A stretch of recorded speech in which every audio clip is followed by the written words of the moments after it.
Well, there's two ways, again, of getting your stock price high. Come up with a really good idea. That's one way, but that's really hard, especially for our mediocre people, people, the lawyers that were running, I don't mean to insult any of you, but the lawyers that were running the financial firms, many of these financial firms were run by lawyers who didn't understand risk and they didn't understand the products that they were selling. Their job was managing it. Very hard for them to come up with these new financial products that were going to make the whole industry work better. So one way, coming up with new financial products was difficult. What's the easier way to do it? Well, obviously, engage in deceptive accounting. So what they were very good at was moving things off a balance sheet. And in finance, it's really easy, especially under American regulations, that you could do off balance sheet activities. So you move all your risk off the balance sheet, you record your profits on balance sheet, and your profits look good, and your stock prices go up. So that's what they did. The point I want to make is a very simple one without any maligning anybody. The point is very simple. The stock options gave incentives for bad accounting, bad information. And again, people responded to those incentives. But this is really bad because if you have incentives for bad information, economies can't work well, market economies can't work well when there are incentives for bad information. And so we created an incentive structure that undermined the information system that is necessary for making an economy work. Well, that's the first set of problems. The second set of problems is externalities. The externalities is just a very simple idea that what happens in one firm, one individual, has effects on others for which they do not bear the consequences. And agency problems are an example of that, but what I'm talking about is a broader phenomena. We all know the example, the BP oil spill has brought home an example of an externality. Their drilling for oil has had devastating effects on the lives of people all over the Gulf area. So too in the case of finance. And it is because of the externalities that we really regulate banks. We talk about the worries about excessive risk-taking, but if an individual engages in excessive risk-taking, if he goes down to Las Vegas and gambles, we care, but we don't care enough to regulate it very much because the consequences are borne by him and by his family. Okay, so a limited consequence. But when the banks engage in excessive risk-taking, especially a bank that is too big to fail, then what happens is the whole economy suffers. The whole global economy suffers. The United States was very good at producing toxic mortgages, and then it exported these toxic mortgages. 40% of those toxic mortgages were bought abroad.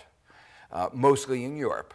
And every time I go to Europe, I give a thank you note to the Europeans for having bought so many of our toxic mortgages, because if they hadn't, the economic downturn would have been much worse in the United States. But because they bought all these toxic mortgages, it had effects on their economy. So these are all examples of externalities and why it's important to have regulations, and actually why some of these regulations have to be global in nature.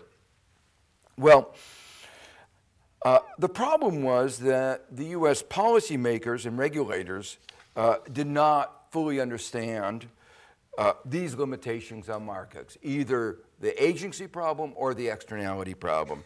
They thought that markets were always efficient, they were stable, they were self-regulating. And the result of that is that what they did was three things. First, they stripped away the regulations that we had, the regulations that had worked pretty well.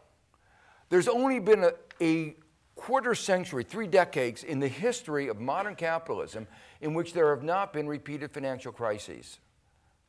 And that was the 3 decades after the Great Depression, when the United States and most other countries adopted good financial regulations. Otherwise, they've been a feature, a regular feature of market economies. There have been over 100 financial crises around the world since the period of deregulation began in the 1980s. Most of them in developing countries, a few in developed countries, the S&L crisis in the United States, the big crisis in Scandinavia, but most of them have been in developing countries, so we've been relatively immune.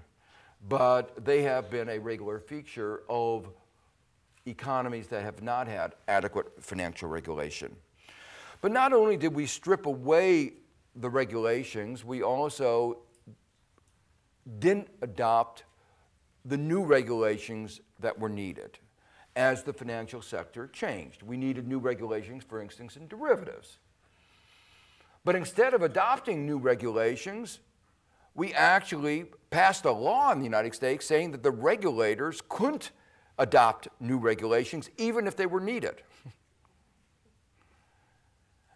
What was particularly remarkable about that particular piece of legislation was that it occurred right after long-term capital management had been effectively bailed out.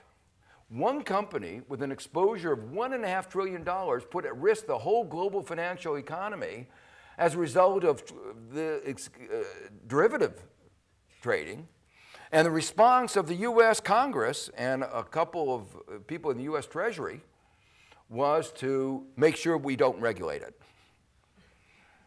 And the consequence now, a decade later, just to show you the role of this play, one company now in the United States, AIG, had to be bailed out at a cost to U.S. taxpayer of $180 billion. Now, for those of you who don't know, $180 billion is a lot of money.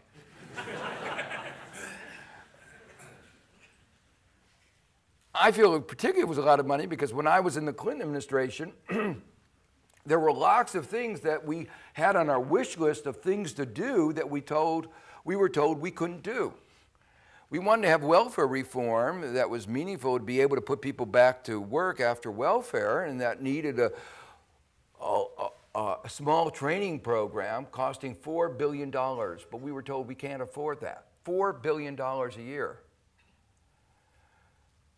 Actually, shortly before the AIG bailout, President Bush had vetoed a bill to provide health care for poor children in the United States. You know, we have this peculiar view that if you're poor, you don't have access to health care.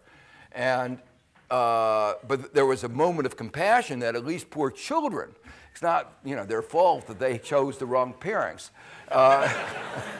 So we had this view that maybe poor children should have access to health care so they wouldn't have lifelong problems as a result of inadequate health care. So Congress passed a bill, but President Bush vetoed it, saying we couldn't afford it. It would cost a couple $2 billion a year. And then shortly after that, he found $180 billion for AIG. Well, that just gives you a little bit of sense of proportions here. So anyway, we passed this legislation saying we couldn't regulate these derivatives. Finally, we appointed regulators who didn't believe in regulation. And it was really, you know, it was not an accident, it was explicit. Paul Volcker had been the chairman of the Federal Reserve Board, had done, in terms of what central bankers are supposed to be doing, which is keeping inflation low, had done an A+ job. U.S. had double-digit inflation. He brought it down to 3–4%. Normally, you would have said, having done that, you ought to get an A+, get, you know, reappointed, you know, presidential medal. Reagan fired him. Why did he fire him? He wanted somebody who would lead to the repeal of Glass-Steagall, repeal of the regulation that had worked so well in protecting our economy. Well, for a while,